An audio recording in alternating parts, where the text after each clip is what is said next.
So welcome to the webinar. This is Internal Marketing Communications, and I'm Neil Wilkins.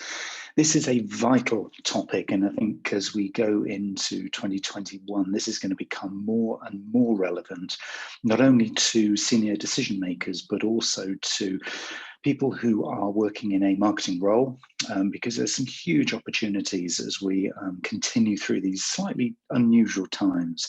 And the whole concept of marketing internally to peers, colleagues, stakeholders, and your management team is really, really vital. And it's essential to get this right, to get really the most out of your own marketing career, but as well as for value to the organization.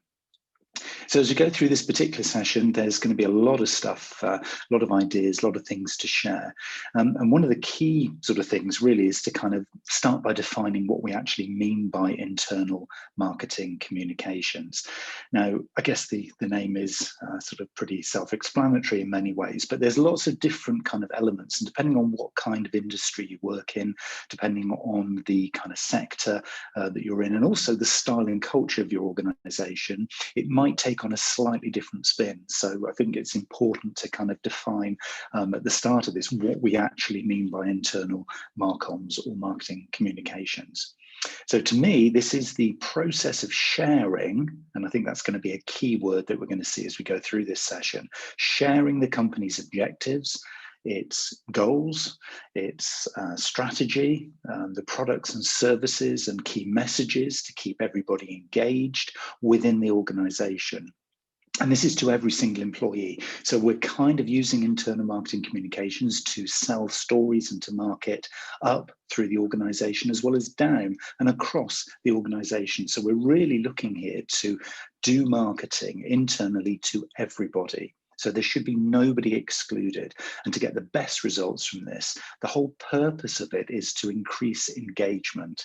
Now, I think a lot of people have kind of settled into a sort of a comfort zone where they see marketing communications internally as a kind of a one-way flow of traffic, something that just pushes information out there, hope that it sticks, and then they kind of feel like they've done their job. Well, that's really only part of the goal of internal marketing communications, because most of the time what you're looking for here is to begin a conversation. And this is all about engagement. So increasing engagement by the things that you do and communicate, and to foster collaboration as a global community, as an internal community, as a community of stakeholders. Your role as a marketer is increase collaboration, so that it is very much a conversation piece. You know, the one-way flow of old style marketing communications is totally dead. What we're after now is very much opening up a conversation so you can listen to the responses and the feedback of your target audience, both internally, but of course externally as well. And this is really going to be fostering something that we call inclusion, so that everybody feels part of the communication. They don't feel they're being talked at, but they feel they are being talked with. So in other words, they are part of the conversation. Their comments and feedback and ideas and thoughts and reactions are welcomed by whoever it is who's marketing to and through them. And of course, this inspires brand advocacy. People feel proud to be part of the organization. It helps the culture. It helps to drive forward this kind of collaborative working so that you all collectively feel like you're doing good for the world around you. And for me, that's a really important starting point in this whole journey, because if we feel that internal marketing communications is all about this one-way push out, well, good luck with that, because that's not what your audience wants to hear. Everybody wants to feel part of this kind of ecosystem of adding value. And so what we do is we start as this whole kind of sort of emphasis on internal marcoms. We start to think about, well, okay, how is this mix different really to an external marketing communications mix? And in lots of ways you could argue, well, actually, it's exactly the same. Obviously, there's subtle differences because you'd hope that the audience knows a little bit more about your message and your brand and your products and your services than an external customer. But in lots of cases, and when you start to do this in the real world, often they don't. So what you sort of generally would find is that a good starting point is not to make the assumption that people know what you're talking about. Don't assume that just because it's an employee, they get it. I've got lots of examples from my clients and my previous sort of working life where, I've gone into something and just made the assumption, well, of course, they're part of the business, so of course they know. And of course, then it falls on deaf ears because they didn't know. They didn't know the background or the context to the campaign. They didn't realize that a new product was being launched, or, they might have heard about it on the grapevine or one of their colleagues told them, but they didn't really understand why. So assume that your internal customer is no more interested and no more informed than a real customer on the outside. Take that lowest common denominator. Assume that you're going to have to be speaking plain English. You're going to have to give them the background and the context. And much as you would with a customer, don't just talk about the nuts and bolts, the process or the practicality of it. Give them the higher level value and talk about the outcomes. Why should they listen to the next newsletter you're going to publish? Why should they be interested in this internal press release that they're being asked to read?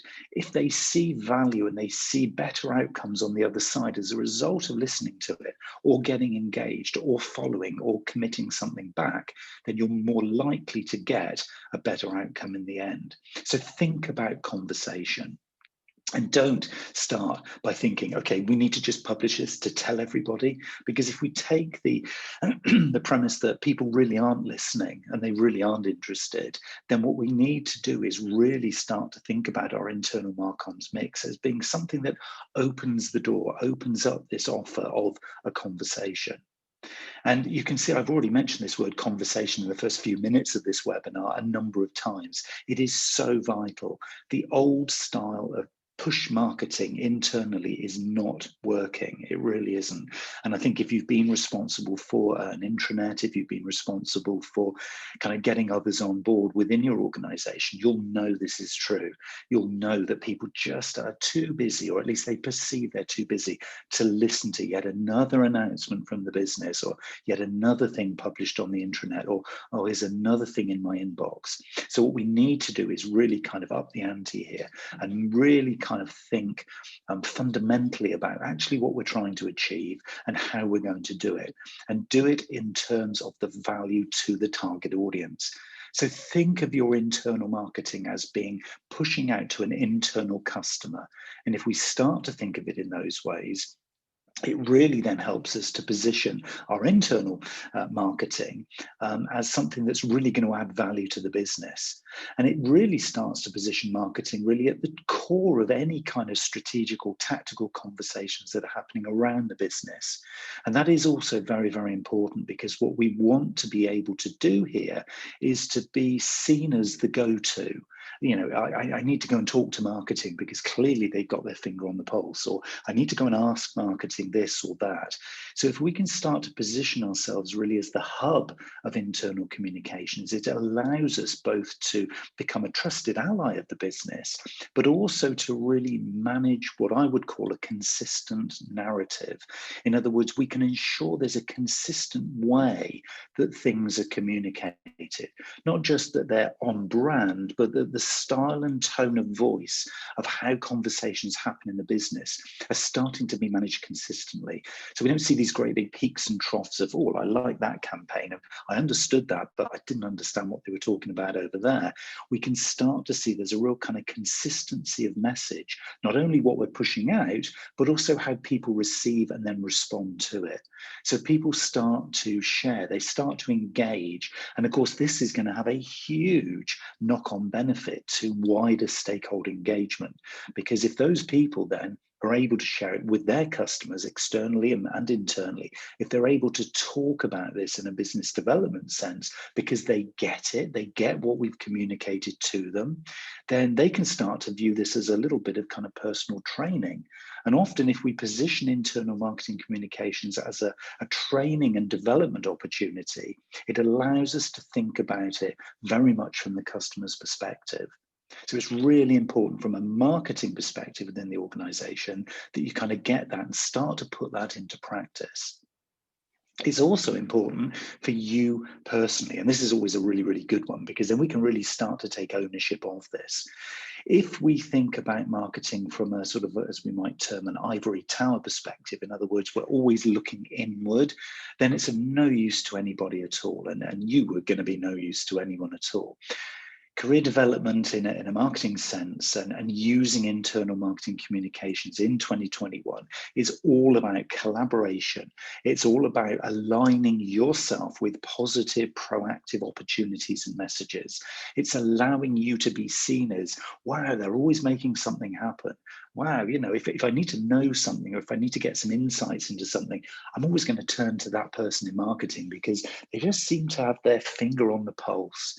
And I think for me, that's a really key opportunity. And of course, as we're all starting to really embrace this kind of digital home working out of office scenario, you are literally at the push of a button away. You're literally at the end of a video call. You're at the heart of everything going forward. So you're starting to then be seen as somebody who's really adding value.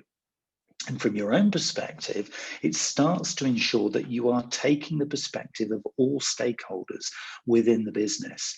And so you're starting to get people's perspectives on things. You're not just doing this from a marketing angle, knowing that you've got these marketing messages to push out there. What you're able to do is kind of step into the other person's shoes, and particularly if they're in a different discipline. So if you can imagine, back in the day when you were starting out in marketing, and the idea would be that you'd kind of push all these amazing, lovely messages about your new services and about this lovely campaign that you're doing, and kind of taking control of that positive thing. But you were using marketing speak. You were spinning it in a way that kind of worked for the customer, but possibly didn't talk the language of somebody who was in finance, or somebody who was in customer service, or somebody who was in HR. That is what we need to do. And of course, if we start to really focus on internal marketing communications, we start to talk the language of these different disciplines. So we'll respin a message for the finance team. So we don't just have this one generic message going out on an internal marketing comms campaign. What we do is we respin it. So here's the finance version, or here's the HR version, and then we start to talk about it in the subtle tones and sort of little ambient what's the word? Can't think of the word, but the little ways that, sort of make their discipline different. So if it's finance, we start to kind of put a financial perspective on our messages rather than just doing this one size fits all approach. So very much actually treating each of the disciplines, each of the target audiences internally as a different persona. And of course, that's great, because then what we're able to do is align all of our communications, the campaigns, the launches, and the projects, in terms of something that's going to be meaningful for that target audience. So can you kind of see what's happening here? This is very similar to what we would naturally do for an external audience. So there's subtle differences, obviously, because this should be a captive audience. But at the same time, we need to be thinking about the languages that people are using in their own discipline. So finance talks differently to sales, talks differently to HR. So let's be clever. Let's just use those little nuances and actually get these messages right. And of course, for the organization, it's really important these consistent messages get out there consistently at the right time, so that when we talk about marcoms internally, we're making sure that the right teams, the right people know the messages, they know what's happening with campaigns, launches, and projects at the right time to allow them to contribute from their side of things consistently. So, for example, we wouldn't want to be launching, as a very simple example, but I've seen this happen as well. We wouldn't want to be doing a new product launch before externally, before the customer support teams know that it's happening, or before sales know it's happening. So making sure that our internal comms is timed appropriately for each of the teams. So sales should know about it before it goes out the door. Customer support should be briefed and trained and aware before they're going to start getting inquiries, that kind of thing. Finance should have been brought in right up front, because if you need budget to do this, they need to understand the broader context. So think creatively, not only about the consistency of message and the appropriateness of message, but also the timeliness of the message. And can you kind of see what's happening here? SMART, specific, measurable, achievable, realistic, and time bound. So the SMART approach to internal marketing communications, again, is really, really important. And it also allows you to position your marcoms to potentially bridge any gaps that exist between management and the workforce. We see and hear so often, oh, well, it's just come down from on high. I didn't know about that from the workforce's perspective. Or management says, well, we've announced that internally. Why don't they understand it? Why aren't they delivering on this? And then there's this void in between. So you've got an opportunity, and never better than in 2021, of actually bridging the gap between management and the workforce. You can be the translator, you can be the go-between, if you like, so that you make sure that messages are coming down from on high and being distributed appropriately in a timely fashion. But that also, and this one is really important, that any feedback is fed back from the workforce back to management in a similarly timely manner, so that everybody feels that there is this kind of openness in the organization. Of course, the conduit, the facilitator is marketing, but there is this broader openness that it's okay to feedback if we're not happy. It's okay to give that 360 review back into the organization, either on a personal, team, or business-wide level. It's okay to be open and authentic, and if you have certain skills or experience or different style of offer to the business, that's okay as well.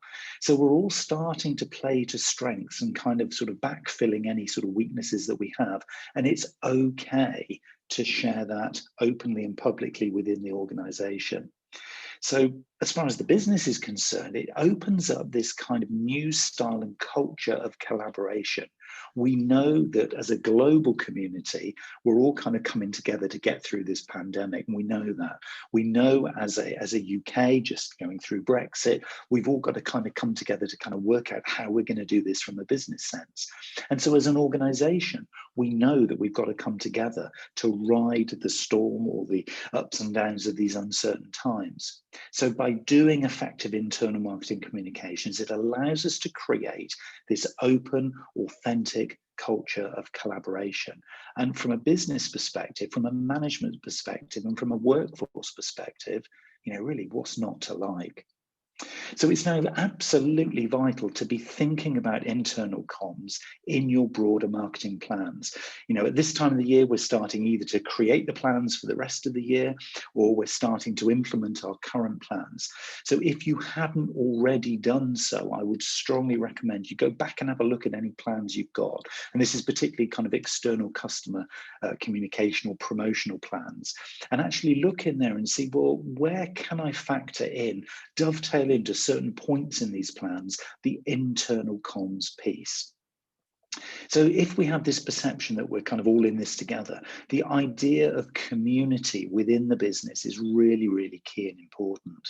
And of course, getting people's feedback before things go out the door is really, really important. Yeah, we want to hear from sales. We want the feedback from customer support because they're getting those complaints and those inquiries. We want to understand from HR, do we need to kind of upsource and resource, a particular campaign or project more than we've done before? So this kind of sense of community and getting this open feedback loop and sharing and collaborating has never been more important. And particularly as now we are very much dispersed across the UK. There's an upside, but also a challenge to this. Dispersed workforces need this kind of psychological bonding of clear communications. They need to kind of still feel part of one team. So if we start to kind of include them in this broader narrative of external comms, starting to increase the engagement before things go out of the door, and then after they've gone out of the door, getting those feedback loops. So kind of how did it work for you in customer support, kind of salesperson? What did you think when we were sort of 1, 2, 3 months post-launch? Can you feed back into these feedback loops so that we can really build this two-way internal comms within our marketing? And of course, what this allows us to do is kind of foster this whole idea of empathy.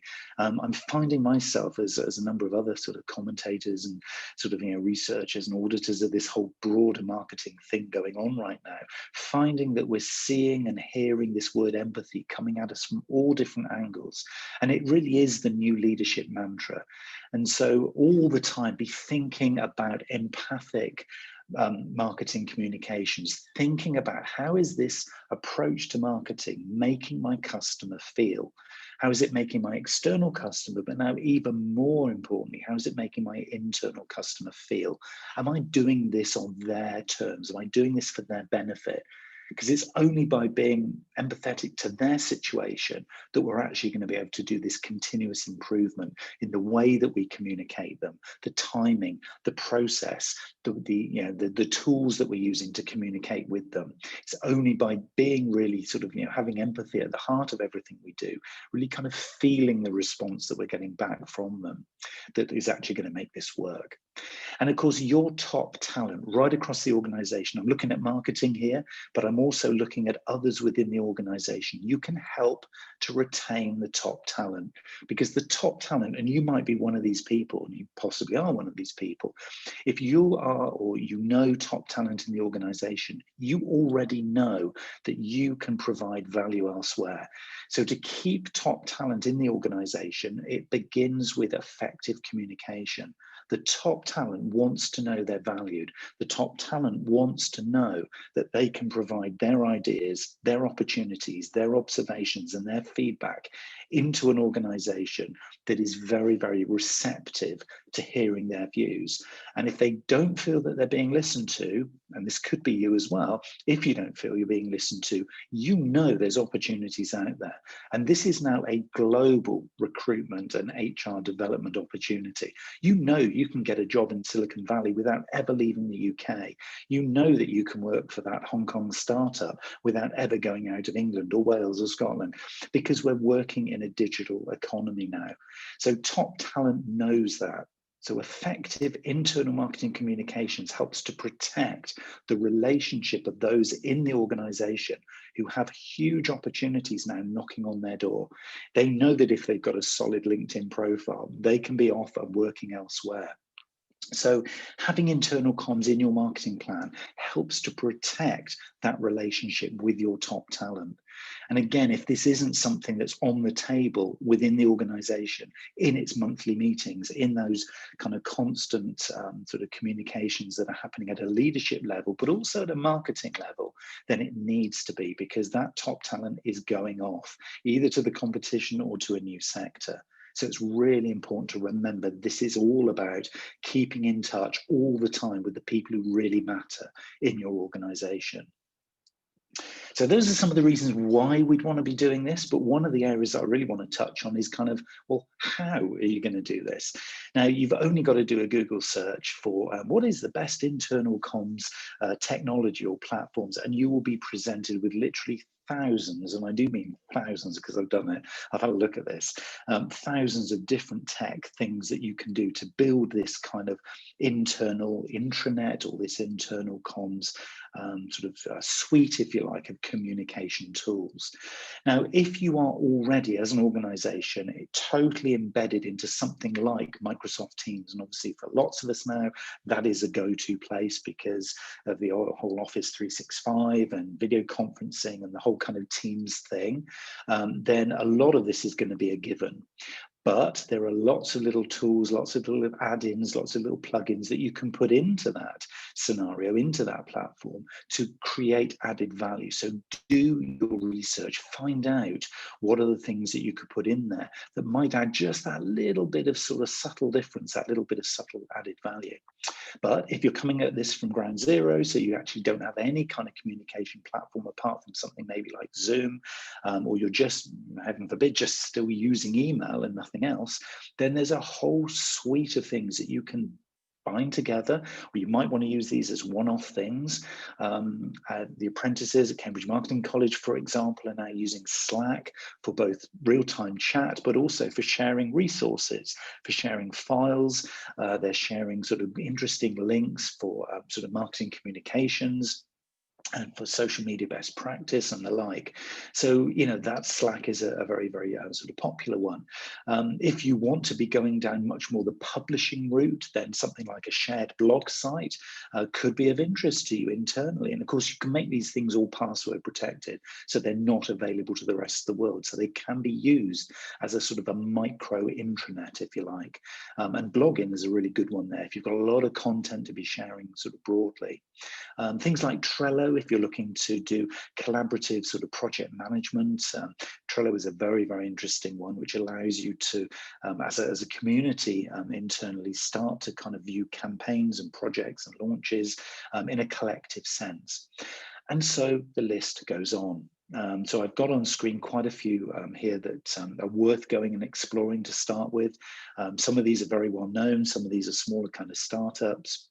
We will see which ones rise to the surface. There's a huge amount of opportunity out there, either as a tech platform creator or as a consumer of these, to kind of just go in and do little tests. If they're not working for you, move on to the next one. There's a lot of opportunity here for shaping up a suite or a portfolio of tech and a portfolio of platforms that kind of work for you and the kind of business that you are.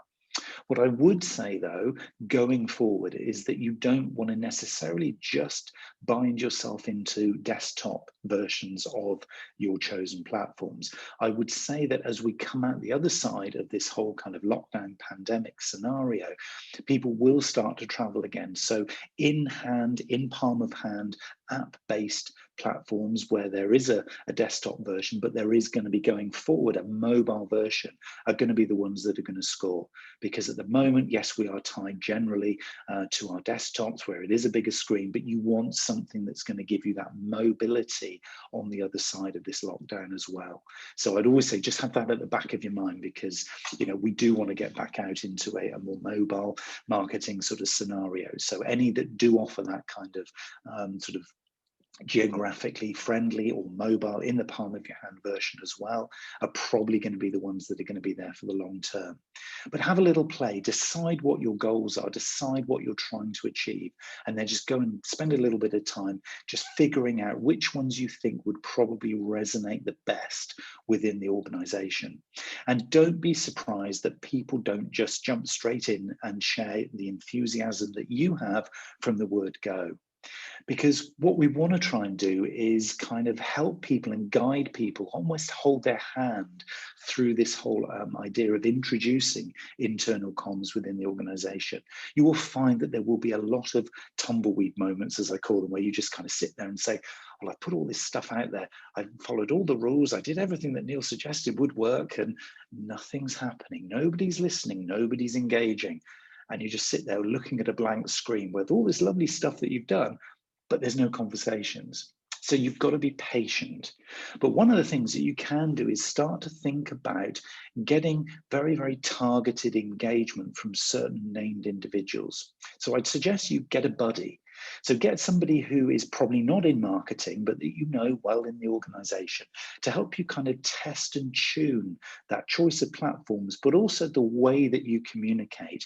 Get them to be your almost little sort of one-to-one focus group, if you like. Tell them to share with you how it looks from the other side, and listen to the feedback. People love to be asked for their opinion. So get somebody you know well, and let them act as a buddy to help you to kind of really sort of nail what it is that's going to work, tech and communication wide. See if you can get an influencer, and I'm saying sort of influence at a very, very, very micro internal level here. If you can get somebody within each team who can internally market on your behalf and almost become the sort of the custodian of the message within the team. So get somebody in finance, somebody who is influential, to kind of help you to sort of share the message and to help share the value of this whole internal comms piece. So if you can find somebody in each team to help you do that, that's going to really, really speed up this process. Otherwise, people are going to be sitting there thinking, oh, it's just marketing. And they might not even give you the time of day to even go in and sample this new internal marketing communications approach you have. So that's a good way of starting to get a little bit of advocacy, if you like. And ideally, see if you can get a sponsor at a senior level. So if you know that, I mean, if you've got a marketing director or you are the marketing director on the management team, or if you can start to get somebody at a more senior level to understand the values that we've been talking about here. So maybe, retell this presentation or maybe create one of your own to really share the value of doing this properly and looking at this in a strategic sense. Then they'll hopefully start to sell the value in it at a senior level. And then it becomes part of the conversation around the management team meeting table. And of course, if you can remember at the same time to be integrating external and internal plans, they will start, these three kind of entities in the organization, they'll start to see how you're weaving these messages together. So it's a really important way of starting to get some real traction within the business. Don't think about that, you're on your own, even if you've been tasked with, and I know a small number of you have been tasked with, go away and do some internal comms, go away and create an internal comms strategy. Even if you've been tasked with doing this alone, think about the others who can help you. And people generally are helpful. If they're the right people, they'll be helpful. If you find it's falling on deaf ears and people aren't being helpful, they're not the right people. So figure out who in your business is going to be able to help you to do that. Now, I mentioned this blending of internal and external comms. There'll be some stuff that's going to give you the real kickstart that you need. And this is the stuff where internal and external comms is going to give you value equally. So some of the stuff you'll be doing, you can repurpose internally. So there might be stuff or content that you're creating externally that has a knock-on effect on both internal and external comms. Start there. If you're doing some kind of digital scenarios, you're doing some internal or external training, or you're doing, as we mentioned, product launch here, start there. Don't start trying to duplicate or sort of add to your workload. You're already busy. You've got loads of stuff to do. So see what you can both repurpose, but also use sort of quite creatively, and start with sort of trying to kind of use and make best use of the things that you've either created internally that you can then repurpose for external consumption and vice versa. So stuff that's maybe already designed to go out, can you repurpose that and sell that to your internal audience? Because this is where you're going to get the best use of the time and energy and the stuff that you've already produced. So create your own version of this little concentric circles model. Look at your internal comms, look at your external comms, and see where you've got crossover. That sweet spot in the middle is where you really need to start focusing your energies, because that will be the most effective and the most efficient stuff that you can actually be doing. And of course, what we're talking about here is actually creating, in effect, an internal comms plan. Make sure this is cross-functional. So set up, where you can, a cross-functional team. People generally don't mind just jumping on a quick sort of Zoom or Teams or Skype call to start feeding into you the kind of things that they would like to see from your perspective. Always audit current practice and also the results that you've had. If you generally, and most of us have, some way of internally communicating, how's that working? What are the upsides? What's the down? Do a SWOT analysis of things that you can actually build upon, and obviously focus on the opportunities, but try and take out the stuff that hasn't worked and see if you can replace it with some of the things that we've been talking about as we've gone through this session. Establish what your resources are. Don't be constrained by existing resources and budget. As we've said already, if you can get the support and help from reliable others across the business, they may well take some of this workload away from you. So don't always think, well, I haven't got time, or I haven't got the budget for that, or I haven't got the resource for that. And don't just get yourself out of that mindset. Figure out what your resources are right now, and at the very least, understand what it is that you could do if you had more. And I always like asking the question, and I've seen this work sort of well elsewhere, is that if money was no object, what would you do? That's the question to ask. If money wasn't a factor here, what can I do? what I want to do. Because then if you answer that with kind of taking budget out of the equation, it gives you the opportunity to really get down to what it is that you want to achieve. And then if you can, work within the organization to kind of figure out how you can then resource it. And often people think it is budget, but often it isn't budget. You know, there's free versions of a lot of the stuff that we want to do. And actually, there's probably stuff that we're doing that isn't adding value that we could replace by good internal comms. So be creative, figure it out. As part of our role as marketers is to problem solve. So don't always think that just because it didn't work before, there isn't a way forward. There probably is if you can spend the time and energy collectively and collaboratively figuring it out. Do what you would do in an external comms plan. So create your audience personas, set some kind of audience journey for them as well. You don't have to do it in the same level of detail you would do for a customer journey, customer persona, but figure out the overall priorities that you have and who is your target persona or personas. And think about this as we've already talked about. Think about it per discipline. In other words, in the finance team, who is my persona? What do I want to say? And actually, do they need to hear everything that we want to communicate internally? Maybe they don't. So prioritize overall who your target audiences are internally, but also do it per campaign. It might be that the whole business doesn't need to know about this upcoming product launch, but actually customer service and production and sales do. So just focus on them. So do it at a campaign level. So it is very, very similar, but it's all about just being really selective with your time and your energy. Set smart objectives. I've already mentioned SMART a couple of times here, but set SMART goals within your internal comms plan because you want to be measuring and knowing your KPIs, those key performance indicators that allow you to consistently and continuously improve what you do. And of course, feed all of that back into the business, both up and down. Feed it into the strategy, feed it into your tactical goals. As you would do with an external comms plan, measure, analyze, report, and improve. It's really quite simple. This is not rocket science. And we have a huge opportunity really embracing everything within a bigger kind of internal ecosystem than we're probably tapping into right now. And as we start to make little gains, and I'm always a big believer in just doing stuff at a small, local, easy to manage, easy to control level before we start to think about making massive difference to the whole business. If you can, then great, but for most of us, we can't do it at that scale. I've seen very few examples where, you know, we drop a little pebble into the water and the ripple effect goes right throughout the organization. It's very unlikely we're going to be able to do that. So start local, start with small stuff. Get a process in place, get a system in place, test the tech, get your supporters and your allies in place, start to do little things and make a difference. Then you can scale what works and strip out what doesn't.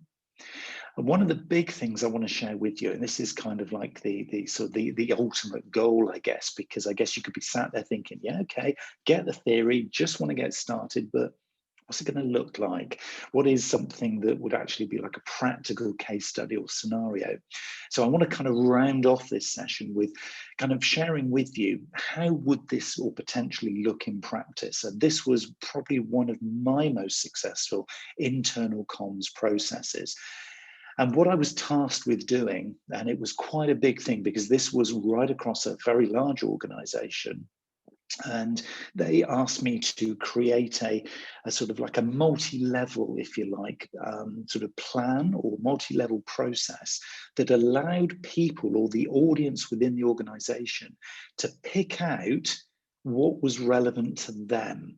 So they could see this broader kind of strategic view, and it was based around the desired behaviors that the organization wanted from each and every individual. So each and every individual was tasked with, in their own sort of personal performance targets, tasked with behaving and acting and communicating in a certain way. So they were given empowerment. They were talking about fairness. They were talking about excellent communications at all times. They were actually encouraged to be innovative and come up with new ideas. And they were formally tasked with working as a team.